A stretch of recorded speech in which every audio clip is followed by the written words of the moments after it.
So what's going on, guys? So this is gonna be the beginning of this restoration video. Unfortunately, like a dummy, I got into it tonight without taking a video of the machine how it was totally beforehand.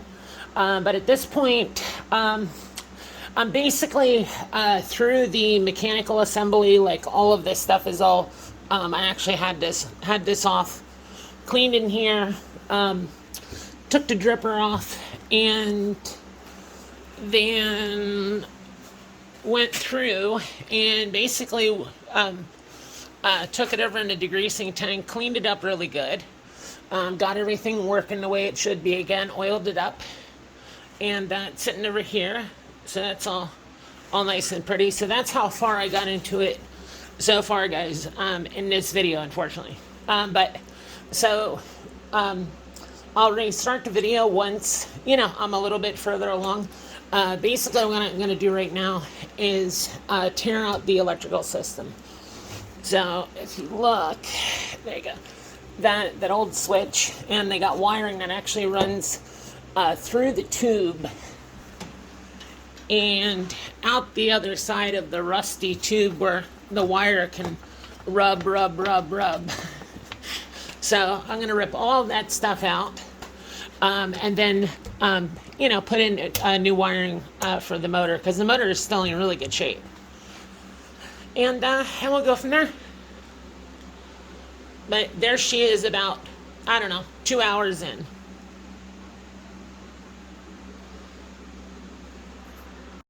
Okay, so we are back about, an hour later, give or take here. Maybe a little bit longer, maybe an hour and a half. Got all the old electrical out. It was a whole mess of wires they had running through, and they had coming up through here into like a rinky-dink little switch. And so basically, we'll take this. And this part actually has to come off yet, so I'll take this off and rewire this, and then this is going to go to get sandblasted over in the cabinet here, and we'll take it from there. The sandblasting, I don't know. That's it. It's gonna be a lot of work on this machine, just because this old type of like enameling paint, it's actually over in an aluminum. And sometimes it's really difficult.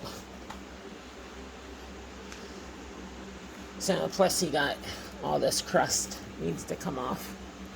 But all right, guys. Well, you guys know what a sandblasting cabinet is, right? Well, that is gonna go into there, and then get clean, and then get painted, and then look pretty. Okay, here we go.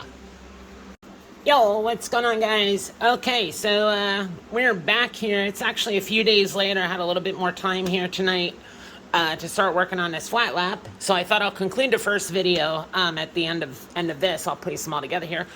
So here's actually the mechanism of the fastening machine. There was just a lot of corrosion on it. Everything was it was actually in good shape. It was just extremely dirty, where a lot of stuff initially, like pretty much nothing in there really moved initially. So it was a matter of going through and taking every little piece and nut and bolt apart in there, cleaning stuff, oiling stuff, whatever, resizing. This had to be, just taken down a little bit, a few thousand, so it fit in this bushing nice, because some of the, corrosion over the years that caused the metal to just expand on a microscopic level may only be 1/1000th of an inch, but it means a difference when it's going through that bushing because of the tolerance. So we just took that over on the lathe real quick and took off some of the stuff on the end. Then I took Scotch-Brite just to kind of clean it up and finish the metal out, make it nice and smooth. So that's pretty much everything here is just about done. I need to clean some of these parts up a little bit better. But, for the most part, it's in really good shape. So for those of you guys that are wondering, this machine, look at that componentry. This machine here came from Penn State University.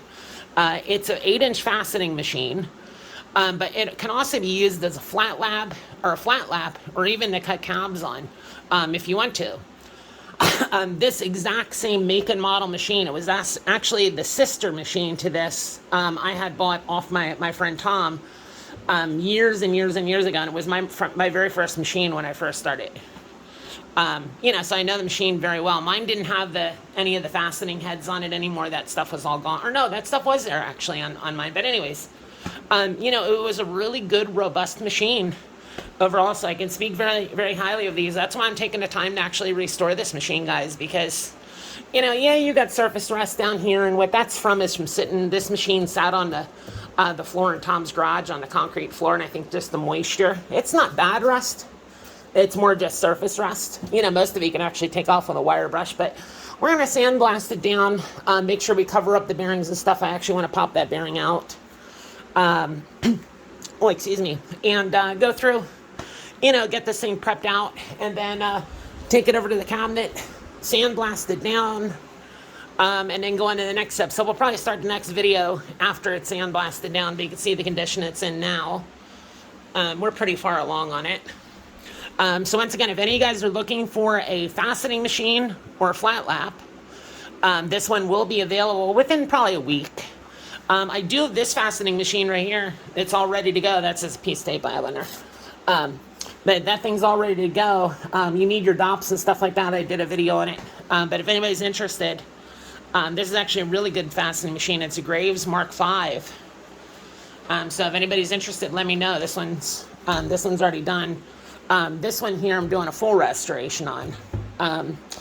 So there you have it. Oh, and then we need to do the electrical work, and I have to take off this bracket and some other little pain in the butt stuff. It's always this little tiny stuff like this that ends up taking the most time, when you're doing these restorations. But if you're gonna put your time into doing this, I feel that like I try to put, if I have to replace parts, I put in quality parts, and I won't put in like Chinese made bearings and stuff like that. It's just not worth it.